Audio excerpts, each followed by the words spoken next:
રાજકોટના યાજ્ઞિક રોડ પર ડબ્બા ટ્રેડિંગનો પર્દાફાશ થયો। કુખ્યાત બુકી રાકેશ પોપટની ઓફિસમાં એસએમસીના દરોડા।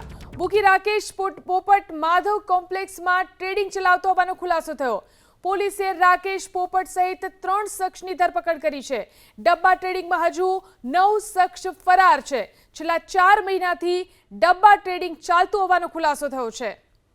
આ વિશે વધુ જાણકારી મેળવી અમારા સંવાદદાતા પરાક્રમસિંહ આપણી સાથે લાઈવ જોડાયા છે। પરાક્રમ, આ ડબ્બા ટ્રેડિંગ કેવી રીતે ચાલતું હતું અને શું કાર્યવાહી કરવામાં આવી? ચોક્કસ રાજકોટનો જે કુખ્યાત બુકી રાકેશ પોપટ છે તેમની ઓફિસમાં ગઈકાલે સ્ટેટ મોનિટરિંગ સેલના અધિકારીઓ છે વીએમ જાડેજા અને તેમની ટીમ દ્વારા દરોડો કરવામાં આવ્યો હતો। દ્રશ્યો બતાવશું। રાજકોટના યાજ્ઞિક રોડ જે હાઈ પ્રોફાઇલ વિસ્તાર કહેવામાં આવે છે ત્યાં ગઈકાલે માધવ કોમ્પ્લેક્સ આવેલું છે અને આ રાકેશ પોપટની ઓફિસ છે ત્યાં દરોડા કરી ડબ્બા ટ્રેડિંગની અંદર 3 શખ્સોની ધરપકડ કરવામાં આવી છે। કાયદેસરની કાર્યવાહી હાથ ધરવામાં આવી છે। 6 શખ્સો, કુલ 9 શખ્સો ચલાવતા હતા। રાકેશ પોપટ કુખ્યાત બુકી અને તેનું જે બુકી જગતની અંદર ખૂબ મોટું નામ છે। જે પકડાયેલા આરોપીઓની વાત કરવામાં આવે તો રાકેશ પોપટ, મુકેશ વિરડિયા, મહેશ પરમાર આ તમામ શખ્સો પકડાયા છે। હજી પકડવાના બાકી છે મિહિર કલ્યાણી, કમલેશ, અશોક, નટુકાકા, જયદીપ, હિતેન ખાચર નામના શખ્સો છે તે હજી પકડાયા નથી। એસએમસી દ્વારા રેડ કરવામાં આવી હતી।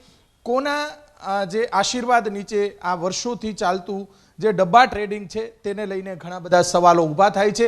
ગઈકાલે અચાનક જ એસએમસીના અધિકારીઓ દ્વારા રેડ કરી અંદરથી તમામ સામગ્રી છે, લેપટોપ સહિતની સામગ્રી તપાસ કરવામાં આવી છે। અનેક મોટા માથાઓના નામ પણ ખુલ્યા હોવાની હકીકત સામે આવી છે। સ્થાનિક પોલીસ અંધારામાં હતી ત્યાં જ એસએમસી દ્વારા રેડ કરી અને 3 શખ્સોને પકડી પ્રદ્યુમનનગર પોલીસ સ્ટેશન લઈ જવામાં આવ્યા હતા। તેમને ગાંધીનગર લઈ જઈ અને અલગ અલગ કલમો હેઠળ કાર્યવાહી હાથ ધરવામાં આવી છે। અત્યાર સુધીમાં મુખ્ય જે બુકી છે રાકેશ પોપટની ધરપકડ કરી અને પોલીસ દ્વારા પ્રદ્યુમનનગર પોલીસ સ્ટેશન ખાતે લઈ જવામાં આવ્યા હતા। સ્ટેટ મોનિટરિંગ સેલ દ્વારા સમગ્ર મામલાને લઈને કાયદેસરની કાર્યવાહી હાથ ધરવામાં આવી હતી। અન્ય કેટલા શખ્સો છે, લેપટોપમાંથી કોના નામ નીકળ્યા છે, સાથે સાથે કોણ સંડોવાયેલા છે તે તમામ બાબતે એસએમસીના અધિકારીઓ દ્વારા તપાસ શરૂ કરવામાં આવી છે। જી આભાર પરાક્રમ, તમામ જાણકારી આપવા માટે।